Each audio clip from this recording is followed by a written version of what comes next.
Thanks for joining us this morning. I see. Yan said he was coming, and I thought maybe it would just be Yan because everybody was having a pretty lovely time last night. But thanks for joining us for the first session of Friday morning here at VB.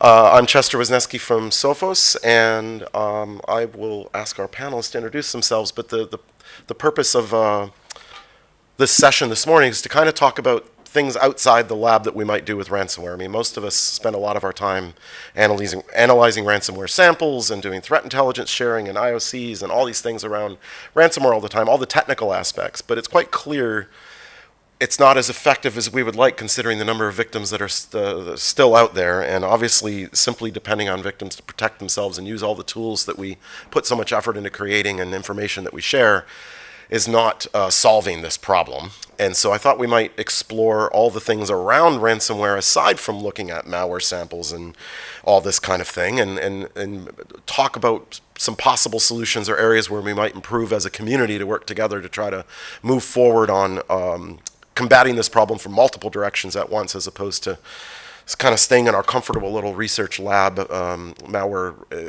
research realm, if you will. So to begin with, I guess I'll ask Paul if you can introduce yourself. I can. My name is Paul Ducklin.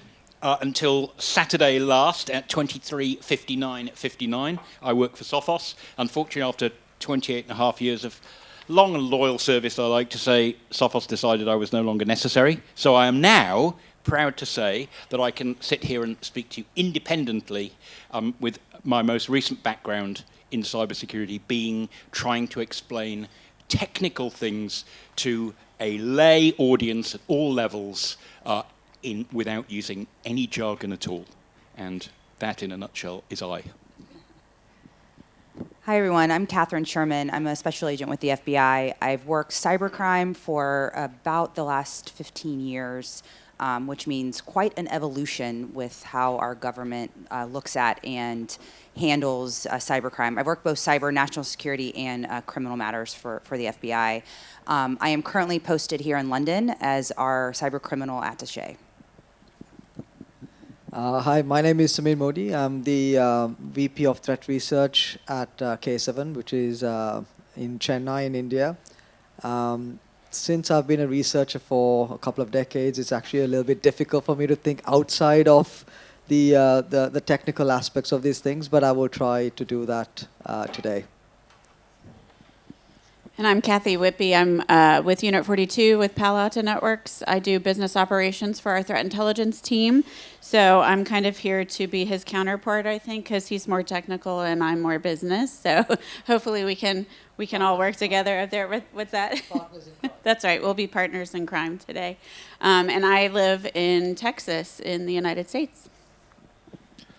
Great, thank you, everyone. And actually, this first question I have, I wrote the question, and then I ended up accidentally having a conversation on Mastodon with some people about it, that when they found out that we were coming here to talk about it. So I thought it was quite interesting around things, starting the discussion around, what we might do on the legal side of things, right? Clearly, I mean, ransomware is already criminal. There's no doubt about that. But beyond the criminality of it, things like sanctions. So we, in the United States, OFAC has sanctioned some entities, specifically, I think most famously Evil Corp, as they were called, are under U.S. sanctions, and that restricts people's ability to pay ransoms to these specific named criminal entities. The United Kingdom also has some sanctions against some of these entities. And I wanted to kind of explore a little bit how effective we think that can be or might be. And some of the people that were discussing this on social media, like most things on social media, people were very much on both sides of the issue. Some people saying, well, we should be expanding and doing more of this to restrict people's from, to prevent people from being able to pay ransoms. And others being more skeptical as to, well, if we can't figure out who half these criminals are, how do we even know who we're paying when we're paying ransoms to them, and how would you even go about that problem? So I'm kind of curious what people's thoughts are on that, and I feel like I want to start maybe by asking Kathryn, since you represent law enforcement, if you have any particular thoughts in that area to kind of start the conversation. Yeah, sure. So the FBI, our history, right, is that we go after criminals, and we do that by building cases, and we, historically want to arrest people and bring them into a U.S. courtroom. cyber's totally different. And those of us that have worked cyber for a while, we really have to think outside the box of what are we going to do to disrupt this space. We are not going to arrest our way out of this problem. So we are trying to evolve with how we approach this and how we really hurt these cyber criminals at the end of the day and disrupt their activity. I see pros and cons with sanctions, and I think the FBI, my executives, would say the same thing. There's a time and a place for them. However, along with sanctions, I think we have to have a thorough understanding with how the money's being used and where it's being used. And can we seize any of that money in conjunction with the sanctions? It's widely known for anyone that follows criminal forums that some of the historical sanctions have been used as the badge of honor with these criminals.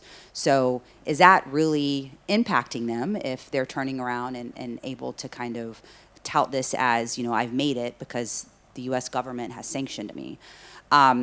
But I do think it's an evolution in this process, and it's a tool that we have to use. The FBI believes that we should have a whole of government approach as we're trying to disrupt this space. That I think has to continue to mean criminal charges. Criminal charges impacts the way that people can move around this world and the fear that they have if they're going to be arrested and taken into custody by whatever law enforcement in that country. Sanctions inhibits how they can use their money, and then obviously seizures takes that money from them.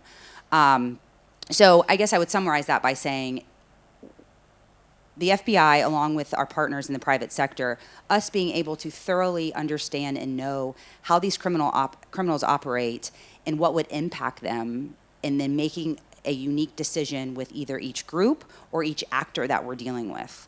A 21-year-old actor is going to be impacted differently than a 35-year-old actor with a wife and kids that they have to take care of. How does that landscape change the way we're going to deal with one or with those individuals separately? And I think that's what we have to do, and we have to think outside the box, especially since we're not going to get our hands on these people that sit in countries that won't extradite. So I welcome anyone else's thought from the non-law enforcement perspective. I couldn't agree more. I think, and panels are always very boring when everyone agrees. I think you can take a step back and worry about the idea, and I think I've seen this, lots of people on social media saying this, well, if we just ban ransomware payments so nobody can do them, and we don't allow them to go through proxies, and we don't allow them to be sort of squirreled away in ways that can't be traced, then that will devalue the criminality to the crooks and they'll stop doing it. Well, those who cannot remember the past are condemned to repeat it. And if you've been in the industry as long as, say, Dr. Jan Hrushka, one of the co-founders of Sophos.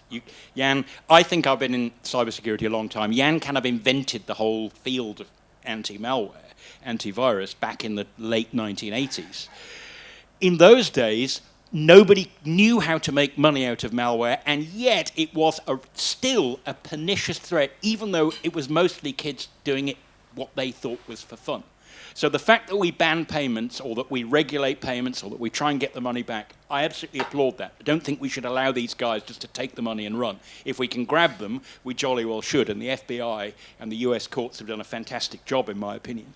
But we do need to remember that banning the payments for ransomware will not make the ransomware problem go away, and much more importantly, it will not make the malware problem go away. These guys are stealing your data now because they know that encrypting it's not enough, because everyone knows how to restore from backups.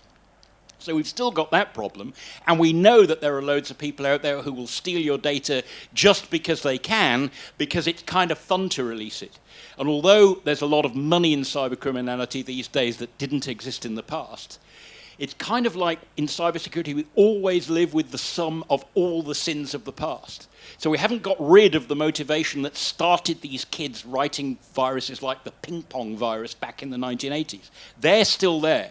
And so we still need to think that there's no regulatory instrument we can do. We'll ban ransomware payments, that will solve the problem. It may help us to deal with the problem, but we still have this duty of care as a community to deal with malware and cybercriminality in general. And in my opinion, prevention is always worth a lot more than cure.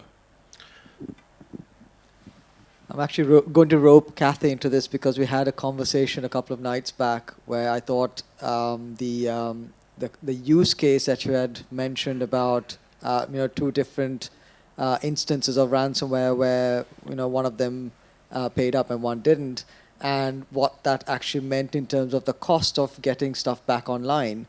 I think that is a valuable, and I'm sorry to get you back into this, but I think this is a really relevant. I mean, we can talk about it until the cows come home, but I think if you have real world case studies where, what happened when you didn't pay the ransom, I think that's relevant when you want to discuss whether you want to whether you want to ban ransomware payments. I think that's completely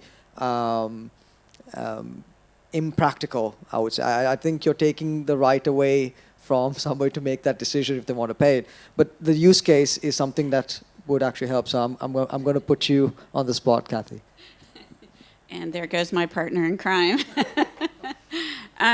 So what Samir is alluding to, last week, somebody from my organization spoke on Capitol Hill. I don't tend to spend a lot of time watching what they talk about on Capitol Hill. It's not the most exciting thing to watch Congress do their thing, but because I had, and it was specifically about ransomware, so I decided to take a peek at this. And two of the panelists that were speaking to Congress about ransomware were talking about their use cases. One was a lady from the San Antonio Independent School District in Texas. They had been hit with ransomware. And they had decided to pay the ransom. So the ransom was a little under $500,000, and they spent about a year bringing all of their systems back online and getting everything in order, getting all the cyber, the new stuff that they needed, and the updates, and the new computers, and the new images, and things like that. So in total, she said it probably averaged them about $6 million to get everything back online. So Congress then, of course, asks her, well, didn't you have insurance? Didn't you have cyber insurance? And she says, well, yeah, we had cyber insurance. She says we were lucky that paid our attorney fees. So when you look at, what that cyber insurance is going to cover for folks who have these issues, and a lot of people are getting cyber insurance because they think it's going to help them in these instances, and it only covers so much. It helped with some of the data mining. It helped with some of the other things, but it didn't help replace all of that equipment. It didn't replace the time. It didn't replace the poor mental health of the person who actually caused the problem in the first place because they clicked on something or whatever the reason was that the ransomware actually got a hold of them. The other use case I found even more fascinating. It was a large hospital system in Vermont. And what happened with them was in their IT department, somebody in their IT department noticed something weird. They said something was off, and they shut their systems down. Now imagine this in a large hospital system. We're just going to shut all the computers down. That's some power right there for IT to be able to make that decision, and they did make that decision. So the ransomware actually did not make it into the system. They did not have a disruption because of that. But because they had to re-image all of their machines and make sure everything was cleaned out and they were going to have no problems, they were down for 28 days, and it cost them about $65 million to bring all of their systems back up. They did not pay ransom. They didn't have to pay the ransom. But think about the implications of what it actually cost them to go back to business. So think about, again, from a hospital system perspective, I remember the days of where you used papers to write prescriptions, to write down, you sit there and you talk to your doctor and they're taking all the notes. They don't do that anymore. Everything's done through computer systems. And they had a slew of doctors who didn't even know how to write a prescription. So they had to immediately go to everything paperwork. They had to bring in QA people who were going to review all of this paperwork. They brought in interns. They brought in students from the medical schools around the area. The amount of people they had to bring in just to be able to function and operate as a hospital system for those 28 days while they were bringing their systems back online, and they didn't even actually get affected completely by that ransomware, and they didn't have to pay the ransom. So when we talk about, wow, we should just make it illegal for people to pay ransomware, I mean, it's a tough decision. It's a very personal thing. It's a very, what am I going to do? And then you have also the conversation that you have to have with your board of directors or whoever else. Like, you could pay the ransom and they still don't give you your stuff back. So there's a lot of things to consider in there. But those two use cases just kind of stuck with me. One, of course, because one happened in San Antonio, and I didn't even remember reading about it in the papers. But the other thing that was pretty significant to me from the ransomware perspective in the San Antonio case was that she found out very quickly, too, that when something like this happens, nobody comes to help you either. The cavalry doesn't come, the government doesn't show up, there aren't all these people coming to help you figure out how to get your systems back online, how to replace your data, how to get your backups. There's nobody there that's going to come and do that. So I think that's one thing, and we may talk about it later in another question, but that's another area to consider. How do we help these organizations when these things happen? Well, I think so. You guys have kind of covered two things there in one, because Right, I think sorry. banning. No, but it's okay. It's good conversation. Like, banning ransoms is a little different than the sanctions, and I think the sanctions thing is interesting to me personally, because I'm like, how do I know who I'm paying to comply with the sanction, right? Like, I don't. Today they're Conti, and tomorrow they're Royal Ransomware, and like, who is that? Like, as a, hopefully maybe the FBI or Interpol or others may actually have enough of a classified information to possibly know who some of these entities are. But those of us that might be in the position of, do I pay a ransom to this group, and am I allowed to or not? I don't even know who I'm dealing with, right? They have a different name every day of the week, and a different brand and a different flavor. And I'm going to come to this more later, because Paul, you and I, before we started here, had talked about Desjardins, one of the guys that was in part of Netwalker, but he wasn't just in Netwalker. He's in lots of different groups. Like, is he sanctioned? Is he not? Like, he's participating with one group that might have been under a sanction and another group that wasn't. Like, there's a lot of complexity, I think, and putting that burden on the victims is challenging, right? Like, because it's probably the worst day of their professional life when this is going on, to try to figure out what they're going to do, and it's very, very difficult. I guess another area that, Samir, you and I touched on, maybe you could start. We talked a little bit about crypto regulations when we were getting ready to start the panel this morning, and you were talking a little bit about how some of that works in India, where you're based. And I think, that's another area that seems ripe for this, because when I think about crime, it's like, well, why did we not have multi-million-dollar cybercrime before, I'll pick a random date, 2008? Like, how would I collect $2 million or £2 million for that matter from anyone as a criminal without going to prison, right? It just really wasn't possible without the invention of cryptocurrencies. So we do have this problem now with cryptocurrencies obviously being the central component of these massive crimes. And, is more regulation around cryptocurrency practical, do you think? And do you think do these rules, maybe you can explain the rules where they are, where you are, and do they work? And is this something that you think is enforceable in any way, Samir? So I think that's the crux of the matter, really. I mean, for me, if you want to attack the ransomware ecosystem, then this is where we need to do it. It has to be at the payout level, right? I mean, you've got to attack the chain that allows them to cash out. Cryptocurrency has been sort of, ambiguous for many years. I think the way which I always looked at this was from the perspective of, if I were an income tax officer, how would you actually get people to actually pay what they owe, right? So, if we go back to finding out why the ransomware guys decided to go down the crypto route, there are two sort of, reasons why they do that. One is that you have anonymity, which means that nobody knows who you are. And the second is that you can't reverse a payment, because on the blockchain, once it's done, it's done. So I always thought about it from the sort of a legitimate way as well, that, okay, fine, you are allowed to have cryptocurrency, and if you were to make some kind of gain from that, and you have to pay, let's say in India, you have to pay 30% tax on your gains, but you have to declare that income, right? So if you don't know who that person is, then do you need to declare that? And can you get away with it? Because it's obviously the way in which you can sort of launder money, or you can evade taxes or whatever.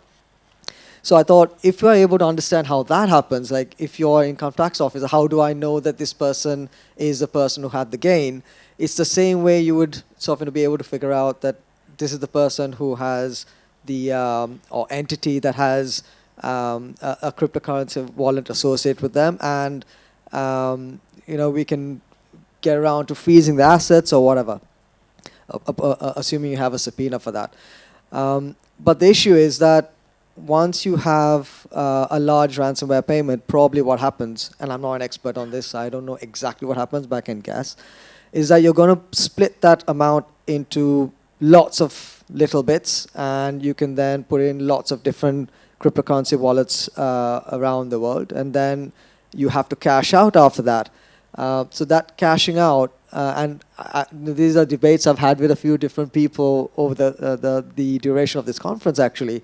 And I was thinking, well, either you have to cash out, which is a process called a fiat, right, where you would actually convert cryptocurrency into hard currency, or you would, you'd be able to use cryptocurrency in a liquid fashion. So Jan actually told me last night that you can buy a Tesla with cryptocurrency, which I didn't know, right? So I wasn't sure exactly how you would make use of that money. And a lot of cryptocurrency exchanges, which are supposedly responsible exchanges, would have to have a KYC. So you need to know your customers. So you can associate a wallet with a particular individual, and only once you know who that individual is, like you mentioned, Chet, about lots of different names, like Conti or whatever, and they'll keep changing their names, but there must be a real world person, individual entity that's associated with all. But we have no idea who those people are, and we don't know where they are, right? Who, where, we have no idea. So I also asked somebody else, this chap from Argentina. I said, hey, what do you think? I mean, he was a police officer in Argentina. I said, well, how do you get to the point where you can use a cryptocurrency? So he said, well, in Argentina, you can actually take your cryptocurrency to, some unofficial sort of channels, and they'll give you dollars in cash. So it's like, hey, that's a nice way, because there's no KYC there. But of course, as Duck has mentioned in the past, we've got $10 million worth of cryptocurrency. That's obviously not a way of doing it. But if you can get lots of kind of cryptocurrency mules who are going to be able to convert 100 Teslas, I guess. 100 Teslas, there you go. But then what was also interesting was that Jan told me that the amount that you have to go through to buy the Tesla is much more than a KYC. So maybe that's not the best way. But he also told me that JP Morgan's actually saying we don't want cryptocurrency at all. So coming back to your question on regulation, clearly this is not easy to do at all, right? It is across borders. Other people thought that, hey, you can dispatch your cryptocurrency to a non-friendly state, right? Like China, Russia, or whatever, and then you can have your cryptocurrency over there, and then it's going to be able to cash out over there without having the KYC. So these are the challenges, I would say, and I would say regulation is really tough. Well, I think that's interesting, and actually, I want to ask Paul a question about this, because Paul, I know you interviewed Andy Greenberg on a podcast, which I thought was fantastic. If you haven't heard it, Andy Greenberg wrote a great book on some of the, and it crosses over some of the stuff you were saying, Samir, but I believe it was IRS forensic accountants that were tracing cryptocurrencies to help bust some cyber criminals. But they kind of proved it. In fact, it isn't anonymous. I mean, you started with saying like they're using cryptocurrency because it's anonymous, but it's not really, is it, Paul? And I mean, you have some thoughts to share from your reading of Andy's book and research. Well, the thing that I admit I don't understand is how you can possibly, in the current era, cash out $10 million worth of bitcoins if they're paid to you in bitcoins. Because who is going to buy that bitcoin from you? Because they're not going to be able to cash it out because nobody's going to accept it. So there is a possibility that for some of these crooks, they actually simply don't care. They want to cost you $10 million.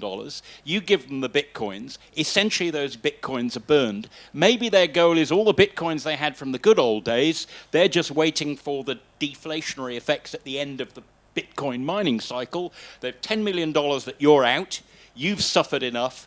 Maybe for at least some of these crooks, they don't actually care about cashing out. What they care about is hurting your business, causing you damage, and simply gloating about it. And maybe if they can cash out at 1 in 10,000, they're still getting enough money to live the high life. Because if you read Andy's book and if you look at some of the investigations that the IRS investigators did for cases like the crocodile lady, as I call her, Heather Morgan and Ilya Lichtenstein, husband and wife team, they came away from the Bitfinex heist. This is now, I think, proven because they've admitted their guilt. So they're not accused of actually doing the heist, although the husband faces higher charges because he's suspected to have been quite deeply involved. They came away with $72 million in Bitcoin in 2016 when Bitcoin was worth about 4 digits, about $1,000 US. By the time they were busted, it was worth close to 4,000 million. That's $4 billion. And they had cashed out almost none of it because they knew that if they got bust anyway. So I think that obviously the idea of regulating cryptocurrency by saying if you want to cash it out, then you have to be responsible for it in the same way that you are for any financial stuff you have. I think all countries are accepting that's how we have to go.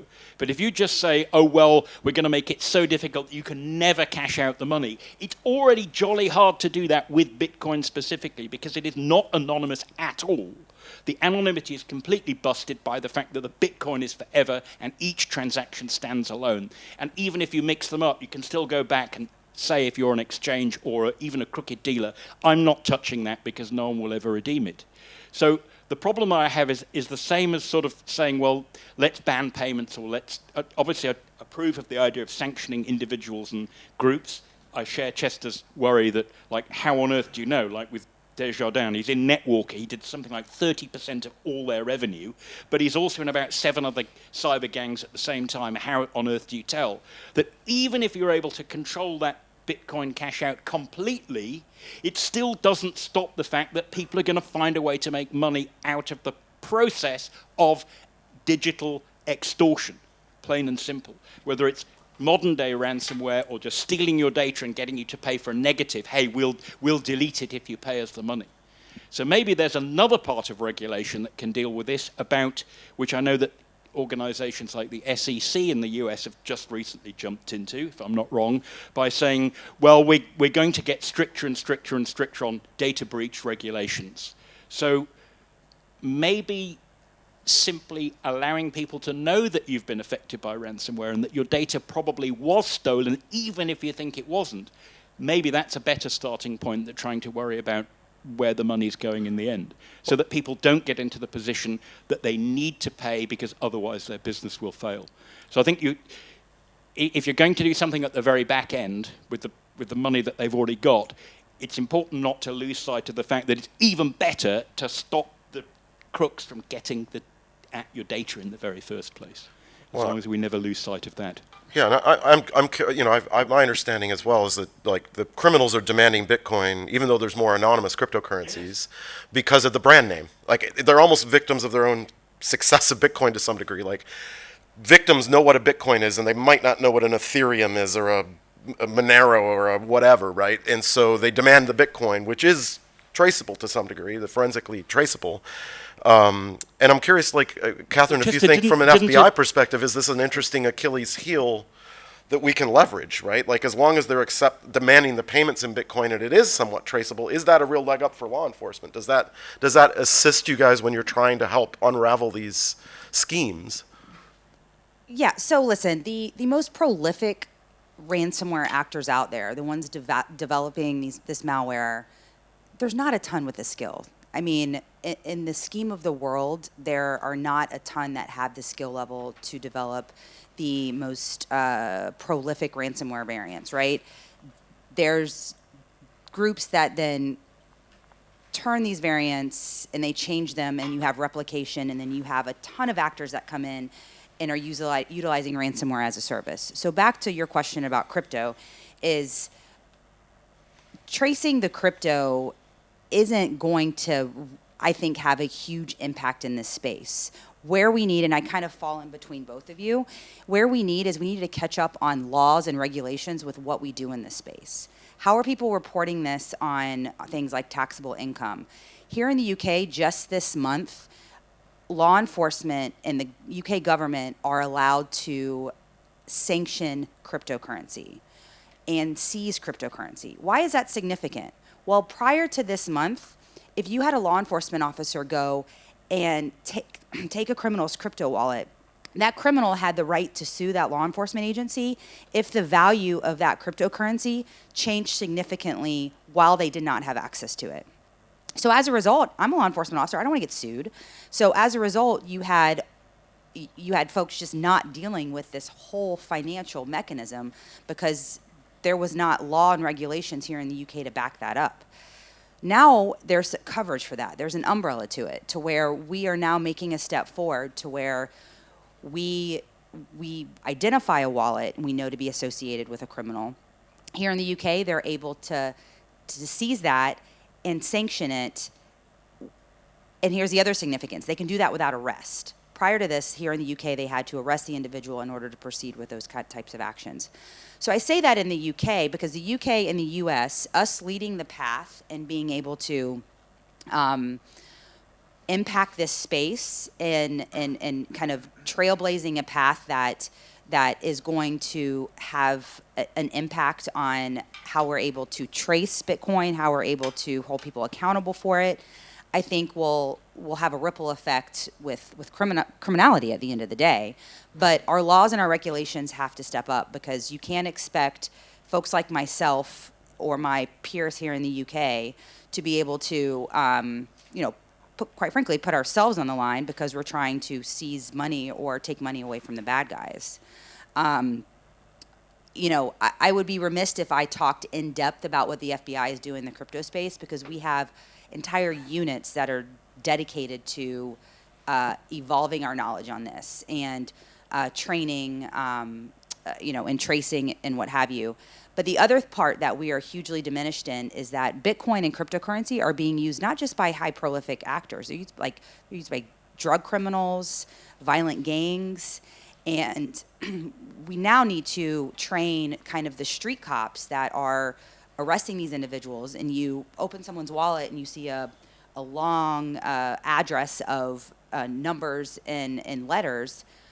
What is the knowledge of everyone to recognize that could equate to millions of pounds or dollars, right? So I think there's an education piece that we also need to make sure that we're all respectively aware of in the back end, the back end of what the criminality can mean at the end of the day. So. Well, the next question I was going to ask, we partly already discussed, but I want to pivot on it a little bit and talk about insurance because we talked a little bit about cyber insurance, and I was originally going to combine that with banning ransom payments. We kind of went down that road a little bit, but I think the insurance component of that is another whole aspect of the ransom payment problem because at least in we did a survey at Sophos at the beginning of this year, and in our survey of ransomware victims, 53% of the victims who had a dedicated cyber insurance policy paid the ransom. Only 15% of companies who didn't have a cyber insurance policy paid the ransom. So clearly it's having an impact on the number of victims paying ransom, I think. Now there's plenty of contradictory statistics out there from lots of other firms, so I don't think there is any absolute truth, but certainly, our data set was, 5,000 companies. It was or 3,000 companies, a pretty big survey. So assuming it's true that the ransomware companies is that fueling this and funding this criminality and making it worse? And is that an area where maybe back to regulations and laws we might have more leverage, right? Rather than telling the victim you're not allowed to pay Sergey and Ivan and trying to figure out, am I paying Sergey and Ivan? Well, can we dissuade them from paying ransoms to begin with by just not making it part of an insurance policy that's fueling this? Listen, I do not want to speak to cyber insurance because I do not come from a company that obviously needs that. But before I hand it off to my colleagues that have a lot more experience in this, I want to make sure I get out there the FBI's perspective in banning payments. listen, at the end of the day, I think we can collectively all agree that if this activity did not result in monetary gain, the criminals would not do it. Period. I think that is a fact that we can all agree to. However, banning payments is going to victimize the victim even more. As Kathi said, in the US, they need to be able to have the right to rectify their business and their company in whatever way that they deem to be appropriate. The FBI is never going to suggest that a victim pay ransom, because we're never going to suggest that we support the criminality, but we also do not believe that it should be banned. And from our perspective, we don't want it to be banned because we think victims are still going to pay the ransom if that's the best for their bottom line. They're just not going to report it. And we already have a reporting issue in the UK and in the US, and banning it is only going to increase that because you don't want the regulators to know in the SEC, and you probably don't want law enforcement to know either if you're doing something that is now banned. So I would put that out there, that our perspective isn't from the bottom dollar necessarily, right? Because we come from an investigative standpoint. We come from the place that we want there to be freedom in coming to tell us and talk to us and allow us to investigate this. And banning that is only going to put another hurdle between us and the victims at the end of the day. But cyber insurance, I'll leave that to my colleagues. Total agreement with that, by the way. You should be. Don't pay, but it's easy to say. Don't pay, but it's really easy to say don't pay if you're not the one looking down the wrong end of the barrel, and you've got 100 employees, and your business is going to go bust, and they're going to be without jobs. So yeah, I agree with you absolutely. Try not to pay if you can. And that's exactly why I wanted Kathi to say what she had to say, because that puts everything in perspective where somebody who is actually looking down that barrel has to make that decision. So I think that's really important. Kathi already talked about insurance, but I just wanted to give you my perspective on this. The cyber insurance is something that is quite fledgling, right? So we all know how insurance works in general, where, of course, they have to make sure they don't have too many payouts, right? Whether it is life insurance or medical insurance or whatever. So those things are things which are well understood, right? Life insurance, medical insurance, we know, let's say the longevity of somebody's life. It can be based on their health conditions and so on. But cyber insurance is something that is not that, the probability of payout is not really well known. So I would expect if I were the company that is giving cyber insurance, I would definitely make sure my premiums are pretty high, because there's a big risk of having to make the payout without really knowing how everything works. So, it can be from that side where if I'm now the company has to pay the premium, then I would actually have to pay quite a lot. And at the same time, I'd also potentially have the temptation to assume that I'm going to sort of have somebody bailing me out no matter what happens. So does it actually breed poor cyber hygiene as well on the flip side? So these are things which, as I said, as a lab person, don't have too much exposure to stuff like this, but these are things that are going on in my mind. Well, but I think as a lab person, Samir, you do understand that, like, back to your original point, there's actuary tables that say what the likelihood of this room is to have an emergency fire and whether there's sprinklers installed, where the alarm panels are. All these things impact, and we have pretty good we understand this. They're installed, we have no idea what they're doing. Oh, it makes me feel good. I see them. But on the cyber side, from your analyst perspective, I think you know how fast the problem is changing that probably an actuary table can't keep up with, right? Like you can't gather 50 years worth of, you can gather 50 years worth of fire data, but it's how do you gather 50 years worth of ransomware data to assess your risk, right? And I think there is a technical aspect there that from analyzing these things and looking at, last year in our incident response data, most victims were being victimized by unpatched exploits. This year, it's stolen credentials. Like, it's different than it was last year to year, let alone week to week, month to month, right? So these are interesting challenges. And I just and I just wanted to add too, when I mentioned the cyber insurance for the for that independent goodness, now I'm gonna have a frog in my throat. For the school system, I imagine they didn't have a ton of money to put into cyber insurance either. So when you said when she said, "Oh my gosh, it barely covered our legal fees," other companies are going to have higher policies. Other companies are going to have different coverage. But to Samir's point, one of the roles I had many years ago was helping Blue Cross Blue Shield implement the Affordable Care Act in the United States, and also having been a consumer of or somebody that uses health insurance in the United States. We are all well aware of how hard insurance companies work to keep from paying out, right? So what are the little caveats that they're going to add to it? What are they going to put in there?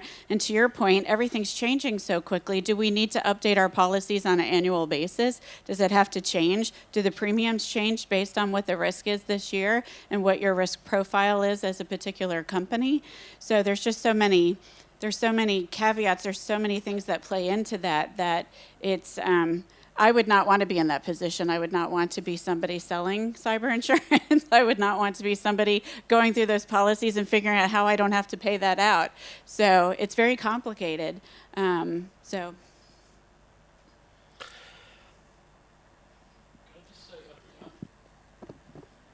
I think one thing that I suspect a lot of people forget about cyber insurance is that it differs from the insurance we're all used to in our lives, like health insurance or automotive insurance or household insurance against fire, in that if your house is insured so that if it burns down, you may get the house rebuilt, or you may get another house, or you may avoid falling on financial hard times. That's to kind of it won't make your life whole again, but it will stop you going down the drain. The problem with cyber insurance when it comes to recovering data that the crooks have stolen, that they've got hold of, and that they're not giving you the decryption keys is no amount of insurance work is ever going to get it back. You can build a new house, you can get your car panel beaten, you can get a house rebuilt, you can find a new flat, but you can't just magic the data back. And I think people forget that. And certainly in the early days of ransomware, there was this idea of, well, first, when the prices were relatively low, we'll just pay the crooks, even if we've got backups, because it's actually cheaper. It's actually quicker. We'll run the decryptor, and if it works, we won't have to recover the backups, because that would take ages. So if you're the kind of company, if you work for the kind of company that thinks that cyber insurance is about preventing problems in the first place, then you're probably the same kind of person that once you've got comprehensive insurance on your car, thinks that you're allowed to drive like an idiot, and you're going to kill yourself and someone else. Don't do that. That's my opinion. Not that I feel strongly about it. I just have a comment, and again, the cyber insurance world is not one that I have to consider. However, back to the San Antonio Independent School District, you mentioned like the cavalry didn't come. And when I think of the cavalry, I think there's the cavalry in the moment, which we should have come if we did not do that. The FBI has a CAT team, a cyber action team. And when LA School District was hit, we were there within 24 hours. And LA School District has said that we saved them billions of dollars by getting school up and running a lot quicker than they originally assessed. I don't know what the breakdown there was. No offense to lawyers in the room, but sometimes the delay in that is lawyers wanting our assistance or recognizing where we can come and plug in. But I also think of the cavalry as organizations that in a natural disaster situation, FEMA would respond, right? Or, or some sort of a Red Cross situation. What's the difference between a tornado going through San Antonio Independent School Districts and taking everything offline versus ransomware? Yet, you had an independent school district that had cyber insurance that just paid for lawyers' fees. Why isn't there some sort of government subsidy for things like, and this goes to the UK too, for things like where our kids go to school or our hospitals, to where versus and they get the assistance with that impact that looks very different than your Fortune 500 companies. That's another way that I feel like we are under-regulated and our government has not caught up to what the real impact this is to our communities, because cyber insurance shouldn't even have been a question with getting a school district like San Antonio up and running.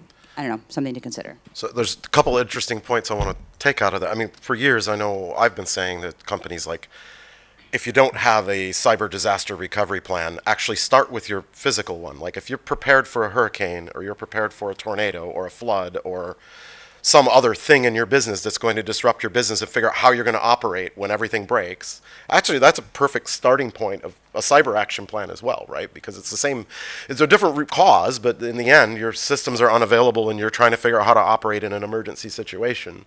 And I think it's a maybe forgotten piece of probably the biggest positive of cyber insurance, in my opinion, is that they do act as the cavalry when you have it to some degree. We talk to victims on a regular basis that when they have cyber insurance and the incident happens, of course, the first thing they do is call their insurance company, then they call their lawyers, and then, like, get all that stuff in place. Ironically, they don't call the IT team until later. But you start with the lawyers, and then you call the insurance company. But these insurance companies have actually gotten pretty good at reducing their costs of helping people recover. And so it is a bit of a cavalry situation if you have a good policy. My understanding from a lot of the victims I've spoken to is, like, the insurance company's like, right, we've got the tiger team of people that know exactly what to do to, one, stem the bleeding now, figure out how to evict the criminals from the network, and start getting you back online, because every minute that you're down is costing them money. And so there's a financial incentive for them to find a way to reduce the harm to you and get you back online. And unfortunately, it seems like part of that scheme is paying the ransom in many cases. But like at least their incentives are aligned with the victim in when they are covered by cyber insurance. So that's one positive aspect, I guess, from a cavalry perspective, to use your terminology, Kathi. I mean, do you think any of you? I mean, you say the FBI has this CAT team, you called it. Is there a lack of awareness about this in management circles, that people don't know that these kind of services are available to them? And I don't know if anybody in the audience or here knows does the UK have anything similar? Does the NCSC get involved in these things? I'd be curious to know, because I don't think most American organizations feel that law enforcement's got their back in these situations, and it sounds like you guys are prepared to try to help. Yeah, so, resources are finite, but we do have a cyber action team that the members of it are on call 24/7 during their shift, right? And they have to be ready to deploy within 48 hours. They mimic that off of, I was on our evidence response team when I was stationed in Dallas, and it was the same thing, although we had 12 hours to respond, not 48, but that's a whole different story. But our evidence response team, like we respond to any sort of mass criminal, either assistance that we need or, mass shooting type of situation, that translates to the cyber action team. Obviously, we have to reserve that for the big instances. Your typical, you all would understand kind of the scale of something that we would need to say, hey, we need this cyber action team on the ground. We were at LA School District within 48 hours. I hadn't heard of the San Antonio one, right? We should have been at San Antonio. I'm trying to think of others that we've responded to. The Vermont one. So the Vermont one, we went up and worked alongside. They called in the National Guard for that one as well, and we went up and worked alongside the National Guard. And keep in mind that under PPD 41, under President Obama, he laid out who has the lead for cyber response. The FBI has a lead for the threat response. So we go in there with the intent of, we have an investigative hat on. DHS has the remediation and recovery response. Those are two very different lanes. The CAT team and DHS's, they just rebranded, and so I'm forgetting what they're calling their team now. We work alongside them so that as we're getting images of data or pulling logs for investigative purposes, we're working alongside DHS to help the entity in the recovery phase. Those are tools that are out there. A lot of companies bring in private companies to do this, private incident response companies. We work alongside a lot of those as well. Our biggest hurdle is getting past what lawyers will allow us to do. And you mentioned a cyber action plan, right? I go and when I was back in the States, I would sit at tabletop exercises very extensively. And my consistent question is, are you and when are you calling law enforcement? You might not, and that's your prerogative. But let me explain to you in a ransomware situation where we can bring value to the table. I often think of ransomware variants and our knowledge of them as a threat intel community or as law enforcement, kind of like a bell curve, right? The beginning of that bell curve, when maybe there's a new variant, new victims, we are all learning about this at rapid speed. How great is the actual encryption? Are they exfilling? Are they willing to negotiate? Is their bottom line that they want to have a significant impact on the network they're targeting, or do they just want the money? This is all intelligence that we gather as we respond to incidents. Then you get to that middle of that bell curve. We know a lot about the group. We know a lot about their infrastructure. We can give you a lot of information about, hey, are you going to negotiate with them? This is the perspective they're coming from. We might even have the decryption key. Some decryption keys we have, and we are able to share those and let the public know that this is an opportunity. Others, we have to keep it closer hold, and maybe we're going to feed that through a private sector company because we do not want the bad guys to know that the government has access to those private keys yet. Bring us to the table, and we can start negotiating that on your behalf. I'll give you Colonial Pipeline, for example, actually. The Colonial Pipeline, those actors did not intend to have the impact that they did. It was a mistake. They went in, they thought, okay, we're going to hit this company, and we want to get the monetary value. We didn't want that significant amount of damage. Next thing you know, they've taken down gas all the east coast of the United States, right? Like, that's a problem. Metropolitan PD in the Washington, D.C. area was hit. They wanted to have an impact. They were ruthless about it. They wanted to out those police officers' information. We knew that going into it once we knew what the variant was. And we were able to talk to the victims in both instances and give them that intel, which I think impacted what they ultimately did at the end of the day. So you have this bell curve, and companies always ask, what is in it for me? Well, you bring us to the table, and we're in the beginning of this bell curve. You know what? We might be gathering the same amount of intel you are. But the more we gather, the next victim, which allows us to get to the middle of that bell curve, we're able to robustly give you the information that might impact a decision you're going to make in that time.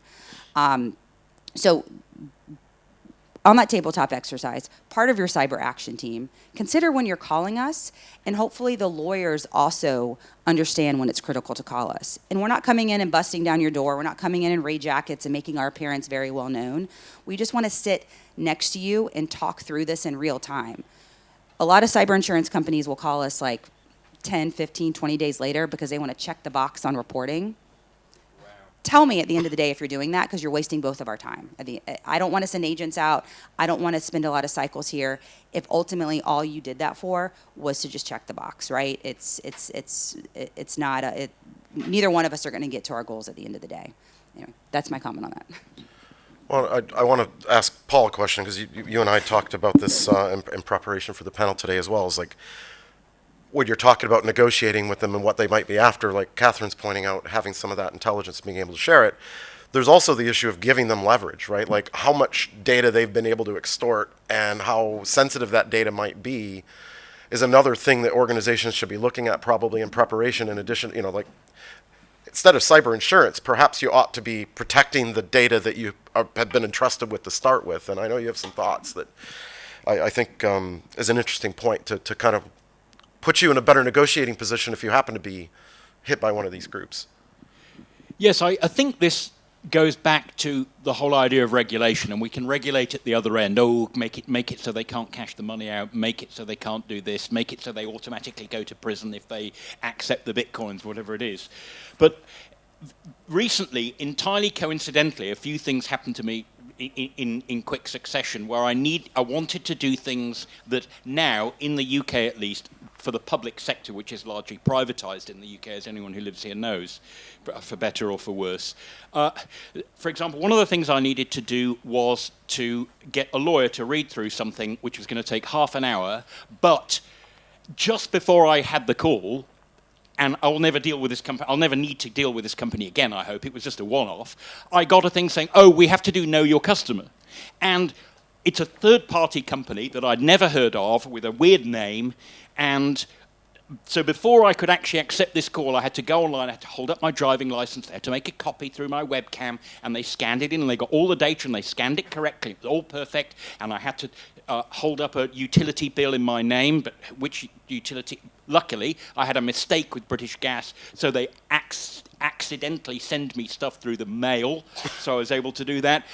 After I'd finished with the lawyer, none of that had worked. They said, oh, no, actually now you need to go to finish this process so we don't regard you as a dangerous, naughty person and keep this on record forever. You have to go and get certified copies. Now, in many countries, you can go to, if you're in South Africa, you can go to the police station, the police will certify stuff for you. In the UK, absolutely not. There is no public sector way to get a certified copy of anything. You have to go to a notary public. There are very few of them left. It's very difficult. So now I have to go to a notary public, and all this stuff is done in PDF, so they have to scan my stuff, and so on and so on and so on. The second thing I was doing, I wanted to renew my passport, because thanks to Britain leaving the European Union, you don't get the extra time that you got if you renew your passport early. So it expires earlier than the expiry date printed on it. So I went to the post office, and they said it's much cheaper if you do it online. So I went online, and it says, are you born in Britain? Yes. Were your parents British? Yes. And so on and so on and so on. But they don't tell you in advance what the next thing is. You hold up your driving license, hold up your old passport. They don't tell you what data you're going to need along the way. And they don't tell you what's going to happen to the data you've already uploaded through some third-party website if you bail out of the process halfway through. The third thing that happened, well, I thought, I'm going to open a private mailbox. Exactly the same thing. Another third-party know your customer company wanted my data. They wouldn't tell me what the questions they were going to ask. They weren't being difficult. They just hadn't thought of it. So the end result is that possibly dozens of different private companies will have a perfect scan of my driving license, information about where I live, all of this stuff will be absolutely all over the place. Perhaps if we want regulations, we can start to minimize the number of organizations that need to collect our data to do things that should actually be quite simple, like renewing a passport that you want because you want to be able to prove who you are in the first place. Again, not that I feel strongly about it. So from a regulatory point of view, allowing so many people to collect so much data and distribute it all over. Try applying, if you're not British, for a visa to enter the UK and live here, and see how many companies end up with your data, including your tax records for many years, your bank statements, your Facebook messages with the person you want to marry. It's absolutely amazing, and there's something wrong with that, because that is making it easier for the ransomware crooks who are now going, we're going to steal the data, and then you pay us for a negative not to reveal it. The less we allow the people to collect in the first place, the lower the leverage they will have for that blackmail, and that is my opinion. So I have one last quick question, because we've got about 2 minutes left, but and I keep directing so many things at Kathryn, but I just think you have such an interesting perspective from seeing a side that the rest of us don't see very often. And so, and actually, I think this also applies possibly to you, Kathi. And we do a lot of threat intelligence sharing. We share IOCs and TTPs, and a lot of us write blogs, and we, at least at Sophos, we try not to specifically do attribution, but many companies in this space will attribute criminals. And I'm curious if people think that's a helpful thing or a hurtful thing in the end. Like, are we jeopardizing criminal investigations by publishing too much information? Or is the private sector work that's going into publishing the blog with all the latest details about royal ransomware actually assisting law enforcement and some of the regulatory activities that are trying to crack down on these things? Do you think it's helpful, hurtful, or both? Or Both. Both when the timing is right. Listen, there have certainly been threat intel products that have come out on the cusp of U.S. government trying to put together larger action, or I wouldn't even say U.S. government, international governments, because we cannot begin to scratch the surface of this space without our foreign partners. That's part of why I'm here in London for 3 years. The best work that I think we have collectively done in this space is when we are in sync with the private sector and we're in sync with our foreign partners, and we're all able to put out a unified message at the right time. There's been times when when we have discussed with the private sector information that we think would be useful for them to put out and at what time, and that is part of kind of a larger disruption plan. But when we're in sync with that, that is, I think, holistically when we all kind of make inroads in this space, right? So I think it could be both, and I've seen both work. I've also seen when private sector companies don't care or don't respect what we do in this space, and they put out reports either without asking or intentionally to impact what they know to be efforts that we're pursuing. And it's hugely impactful to what we value as useful work and useful efforts that we're trying to correlate with many other partners around the world. And we're a government. Imagine how long it takes to do something in the U.S. Now couple that with the U.K. government, with the Germans, with the Dutch, whoever we're adding to the table here. Like, it takes us all a while, but when we can all get on the same page, it can be a pretty powerful result. But be interested in your perspective from the private sector side. Well, I think we're out of time, unfortunately, but that's a great way to wrap up. I appreciate you sharing that perspective. Thanks, Kathryn. If you can all join me in thanking the panel.